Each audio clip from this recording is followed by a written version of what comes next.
नमस्कार मित्रहो, लग्नानंतर होईलच प्रेम या मराठी मालिकेच्या आजच्या भागात आपण पाहणार आहोत की काव्या आणि पार्थ यांचं लग्न झालेलं असतं. तर दोघेही घरी येतात.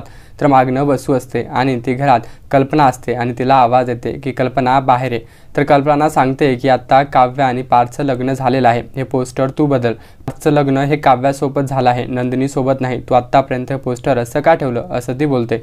तर कल्पना वसूचं बोलणं ऐकून खूप घाबरते. तर तेवढ्यात काव्या घरात प्रवेश करायला तयार होते. तर वसू बोलतोय की काव्या, आता आपल्याला गृहप्रवेश करायचा आहे, इतक्या लवकर तू घरात प्रवेश करू नको. वसू काव्याला बोलते की तुला हे लग्न अनपेक्षितच वाटत असेल, तुला वाटत असेल की तुझं लग्न जीवासोबत होणार होतं, पण अचानक तुला पार्थसोबत लग्न करावं लागलं. वसूच्या बोलण्यामुळे काव्याचं मन खूप हर्ट होतं आणि ती घरात प्रवेश करायला लागते. पण वसू काही तिला घरात प्रवेश करू देत नाही आणि ती घरात जाते आणि ती काव्याला बोलते की काव्या, तू दारात थांब, मी तुझा घरात प्रवेश करते, असं ती बोलते आणि ती घरात रूममध्ये जाते.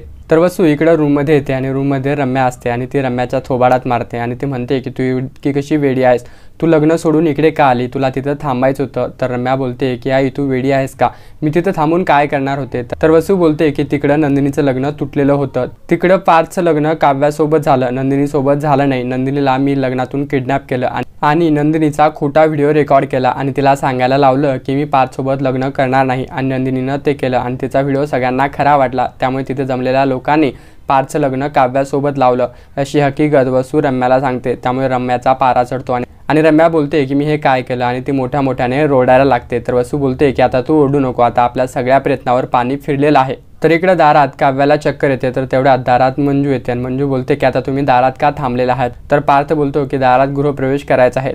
तर मंजू बोलते की आता गृहप्रवेश करून तरी काय फायदा आहे, असं ती बोलते आणि काव्याचं मन यामुळे दुखतं आणि मंजू काव्याला धक्का देऊन घरात शिरते. तर पार्थला हे बघून खूप वाईट वाटतं आणि तो काव्याकडे बघत असतो. तर इकडे वसू ही रम्याला बोलत असते आणि वसू बोलते की आता आपण काय करावं. तर तेवढ्यात रम्या मोठमोठ्याने हसायला लागते आणि ती म्हणते की जीवाचं लग्न हे नंदिनीसोबत झालं आणि पार्थचं लग्न काव्यासोबत झालं. या दोघांमध्ये इंटरेस्ट नाही आहे, हे तुला सगळ्यांना माहिती आहे, त्यामुळे हे लग्न काही जास्त दिवस टिकणार नाही, असं ती बोलते.